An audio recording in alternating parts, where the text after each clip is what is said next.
Valenzuela, probably 15 or 18 years ago, was only a city in paper. Nobody knew what was in Valenzuela. We were only known as the industrial capital of the country. But now we've managed to diversify. We already have commercial establishments. We host some of the better government facilities, I would say. We have probably one of the best public education school system in the country.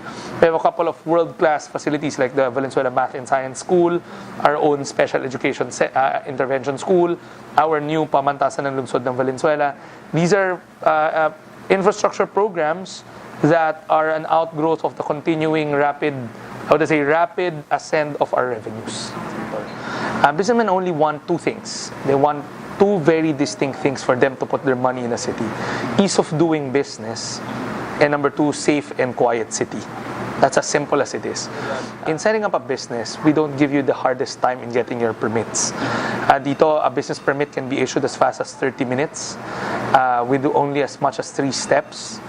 Your building permits can be issued in 2 days if all the requirements are complete. Everything's done in an automated fashion, meaning human subjectivity is out of the way. Everything's done in a transparent and uniform, standardized manner. Number 2 is to make sure that the city is quiet. Now, remember that survey years ago nung tumatakbo si Presidente Digong? He came up with that advertisement na nakabike siya and he flashed the chart, most safest cities in the country. There were actually 3 cities there. It was Cebu, Davao, and Valenzuela. We continuously try to invest heavily in, number 1, making sure that our policemen are well-armed, well-equipped, and well-compensated for. On top of what the national government has been giving, we have been matching that or even trying to add more. So when the city is quiet and it's easy to set up business or expand business, then you can be assured that people will come in, invest, and stay there. I would rather not it be a trait, but rather it be a set of steps that I normally take. Number 1, you better make sure that it's bottom-up, it's demand-driven. Meaning there's an actual need rather than it's a want. That it's an actual problem you're trying to solve rather than the ego of the mayor that you're trying to please. Number 2, in order for you to determine that, then you have to really listen long and hard.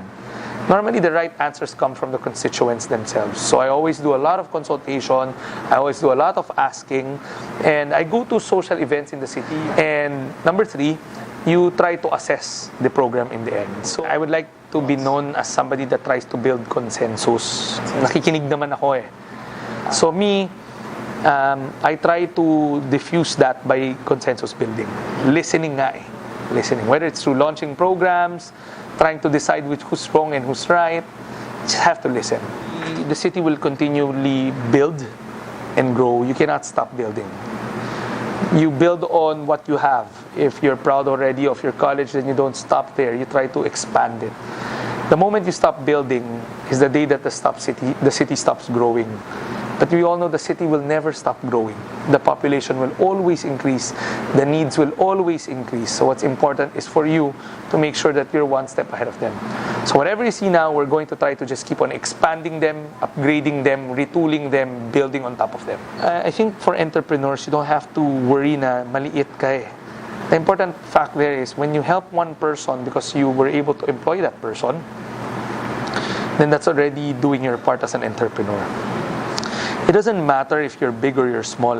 What's important is you do your part. And for SMS, micro, small, and medium enterprises, the important thing is, hindi importante yung isa lang natulungan nila, basta may natulungan sila. Leaders must evolve. You don't peg yourself on your contemporary, I would assume, or the current prevailing situation, but you have to evolve. The world is changing very, very fast. Today's problem is not a problem tomorrow. So if leaders are static, and I'd like to equate static with contemporary, then I would assume that there's no such thing, that you have to keep on evolving. Leadership should be dynamic.